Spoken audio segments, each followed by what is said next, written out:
Hey, what's up guys? My name is Axidroid and welcome back to episode 3 of building Helms Deep in Lego. I'm very excited to show you guys what I have built so far. Yes, I have finally started building, guys. So the first 2 episodes was kind of just me, preparing for the mod, getting some figures down, getting some of the dimensions down, seeing how big it will be and such things like that. But I've actually started building the groundwork, and I'll show you guys this after the first little haul video that I have for you guys. I'm very excited with how the progress looks right now. I put a lot of detail in it, not too much, not too little.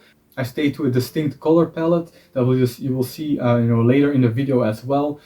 So if you enjoy these kind of videos, the building series and stuff, please leave a like, a comment down below, and subscribe to the channel as well. Really helps out a lot. I really appreciate all the support you've given me on every episode so far. So if you were wondering why there wasn't an episode last week, there's kind of 2 reasons. I didn't really have enough progress to make a full video, but I also was constantly, spent the whole week working on instructions for this bad boy, which is my Appa mock. I have not made a video on this yet, but I really want to know what you guys actually think. This is a little bit of a preview, but I actually have made instructions, so please, follow me on Instagram and just follow me on the community tab when I will show you guys a post whenever I have instructions for this mock. So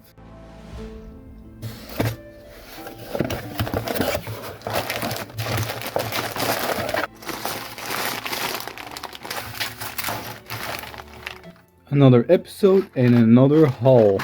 So we got another pick a brick order, guys. I'm kind of addicted to this, but we got some resupplies, some things I need for the walls and stuff. So we'll just go one by one. First off, we have some 2x3 light blue gray tiles. I will actually kind of use these as like some protruding bricks coming out of the wall. I think that's a great size for them. We have a bunch of these white bracket pieces. These are actually for Rich Boy Jay's gunship, just slowly getting parts for that, and it was cheaper on the Lego side. So we have some bar with clips. This is something they actually accidentally sent me, this clip is somehow. We got some more brown legs, more shield pieces because I did get some more parts for the Rohirrim Knights, which obviously I need more shield to them. We have some of these, some more general plates that I'll just need for the walls. Then I have a bunch of these brown sticks because I'm using all of them for spears and stuff, and I just want to have more of those for the ladders and such. We have the same ones in black for the flags for the Urkai. More of these tiles. These are pretty new, so I just want to get some more. Then we have some more hits for the Rohirrim. This time I got some more of the old guys hits. There's basically like 2 choices I could choose out of from the Pick a Brick website, because you have this one and the other one that I showed in the first episode.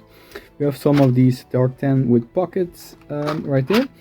Then I think I have about 30 of the new, the Viking torso, which I'll replace the hands with and make a custom Rohirrim Knight off. More parts for the flags. Just 2 of these. I think they're bar maidens. I don't know. I just want to have these for some civilians in the case, hiding there. Then I bought some helmets. These are just to test for the elves. I most likely will just use hoods, but maybe some of them will have helmets.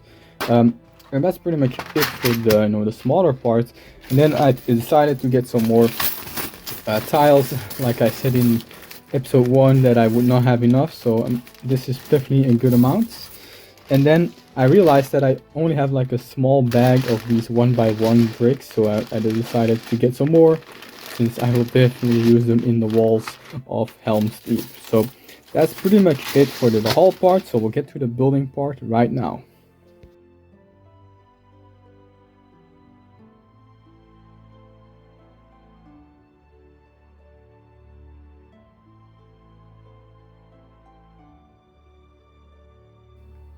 So as you guys can see, a lot has changed. It's very messy right now because I'm right in the progress of actually expanding the mock as one base plate even more. So this part used to just be connected to this one, and this part to this one. I've now made it as wide as my table, and actually it's such an improvement.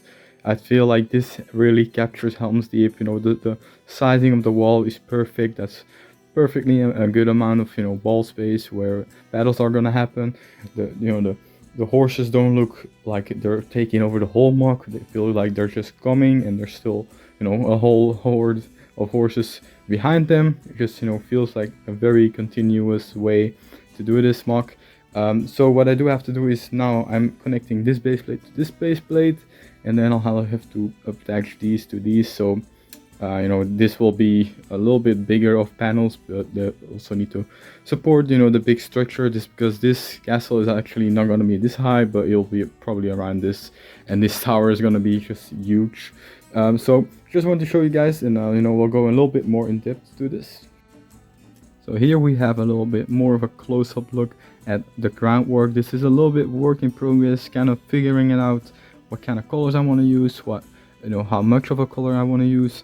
I am thinking of having you know, olive green as a, you know, little accent color. I think that will look good. I will have to work a bit with it, that it's not just random spurts like this. I might change this, but I just want to show you guys that this is a very muddy environment. This is during when the siege happens during a rainstorm. I know it's very confusing because these horses, they come in the morning and the battle takes place at night. I know it's 2 different time zones, periods, but I'm just doing that all at once. I'm not going to make 2 different mocks for 2 different segments in the movie. So everything is going to be very muddy, and I want to have a lot of rain puddles, just like here. I want to make it look like it's a very wet surface. So we did some snot work over here, a bunch of stuff, even a bigger puddle. And then I actually want to show you guys this, because there is a creek that comes from the wall all the way over here. So I made this snot river, I guess, and that goes in here. So I'm using cheese slopes and all that stuff. But what I found out by doing this with plates is that this actually can curve upwards. So I'm actually gonna make a very slight incline going up. The walls will be higher up, and that will make it look very good when the river is actually going downwards. I guess it's more of a creek than a river, but this bends upwards. That's gonna look insane. I think that will look just very good instead of just using tiles or something.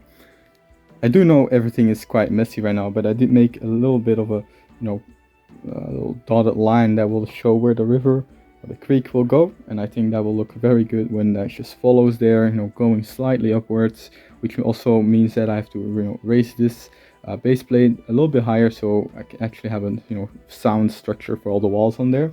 Because I do need to make the walls removable, so I can bring it to a convention eventually. I'm just making everything as transportable as as modular as possible, so just in case I have to bring it. I mean, for the size I'm going, with the size I'm actually going to make this castle, I don't think it'll be possible to bring to the US, but I can still go around maybe some European or Belgian conventions. So I'm very happy with the amount of detail. I think that will look very good over a big surface like this. Let me put down some of the Urkai figures over this surface, so you can kind of get an idea how it would look with just a bunch of soldiers around it. So here's what it kind of looks like with some Urkai on there. Just have to imagine it for a bit, how this will look with just filled with Urkai. But I think this looks pretty cool, and it's I have some plants in there as well, just for some more detail. But I think this will be a very nice contrast. Also, my friends noticed that the ground in the actual reference is very dusty and very light, maybe a dark tan color. But I do, that's all those pictures are before the battle, when it isn't night and it hasn't rained yet. So I do really want to use brown. This first reason is I just have so much reddish brown color from the canceled Minban project. So I'm just definitely going to use that. I don't have to be concerned about how many parts I have, because I just have so many brown parts. So that's the first reason. But I also think the contrast will look way better with the brown colors compared to the bright light bluish gray wall. Instead of having 2 light colors, I will have a dark color and a bright color for the castle. I think that will look sick. So that's pretty much it for this little ground section, which I will expand on, obviously, and also will expand the creek, and we'll show that in later parts. So that's pretty much it for this part. Hey guys, so here we have a little update on the mock. I did actually expand the groundwork a lot more, and I have something really cool to show you guys. I did remove the horses, and I put down studs where the feet would, be able to attach. This will be replaced by normal studs, but that just gives me an idea where I could, in that general area, I should put some studs so the horses can stand on there. Then I put down a lot more urukai and actually did a lot more groundwork here as well. This is extremely time consuming. Like this part and this part, like that took me like 3 hours. I watched the whole 2 hours extended cut movie while doing that and just fidgeting until it looked good. But we do have, the creek going down here, which will follow over there. But there is a lot, of difficult things I need to do with this because I want to use lights, which I will actually show you guys right now. So I actually have, these torches that the urukai carry. I think that will look amazing when the whole mock is done. Let me actually put the lights down and you'll see how very awesome this is. This is just so cool to me. I think having this, just with the full battle, having torches over here on the wall, in the castle, I think that will look just amazing.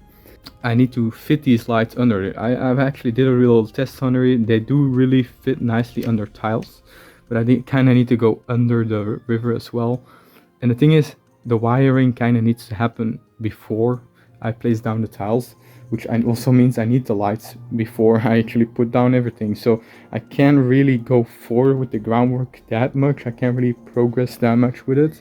So I kind of need to figure out what to do next. Like in my mock, the surface was the most ideal to do first, because then you just build off that. You know where the walls are gonna be on, so you just build on top of that. But I do not really know where the walls are gonna be because I don't know how high I'm gonna go. But that's, just so you guys know what I'm kind of dealing with right now. So I kind of wanted to show you guys something else then. So I really made just a standard, plate, and that would represent a ladder, I guess. And this was the idea that I was talking about, I think in episode 1 or 2. So this is the harpoon gun from the set. I'm obviously just gonna make my own mock of it, which then, in the movie they shoot down a harpoon, which is then stuck behind a wall. There's the wire is connected to the harpoon, to the harpoon, the hook, and then carried, is then attached to the ladder, which then, if you pull this wire, this ladder would come up, just like in the footage from the movie, that would go up. So that's kind of what my idea was with having a motor. So I would have to have a motor from this side and not actually in the wall pulling it, because obviously the urukai are pushing, they're pulling the rope this way, so the ladder goes up. So I would have to hide a motor somewhere over here. So maybe I would just put it in this walkway. Maybe I'll have to see, because the motors do take up quite a bit of space. Also the battery pack and stuff. So I think the mock is going to look amazing. It's just a little bit hassle with having these wires and stuff, and there's some workarounds I need to make. Things I need to plan in advance before actually advancing with the groundwork, for example. But I do really like where the mock is going. I'm very sound and happy with the groundwork. I think it's a very nice consistency with the olive green, the dark brown, and the normal brown, and the trans brown as well. Very excited for what's to come. So tell me in the comments what you guys think of the progress so far. So that's it for episode 3, guys. What did you guys think? I'm pretty happy with how the groundwork works, and the little creek and the lights and stuff.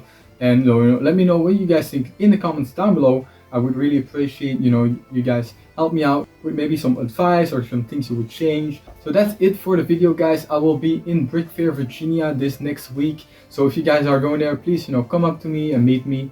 Would love to talk to you. So I will be bringing some mocks like my APA over here. I haven't made a video on my APA yet, but I will actually sell instructions at the convention because I finally made it. But I'm pretty happy with how the APA looks so far. So that's it for the video, guys, and see you guys in the next one.